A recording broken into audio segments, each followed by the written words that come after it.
দ্বারা যখন আইসে তাই নেই দেখি প্লিজ আমাকে ক্ষমা করে দাও। বিপ্লব দা গুত্তা দিচ্ছে বোধহয় এদিকে গেছে। এই শালা চুপ কর।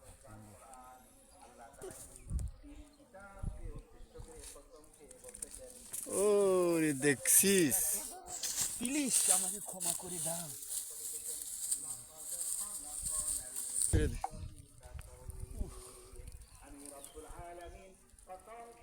আরেকটা আছে লেস লাগছে উনি আছে আরেকটা।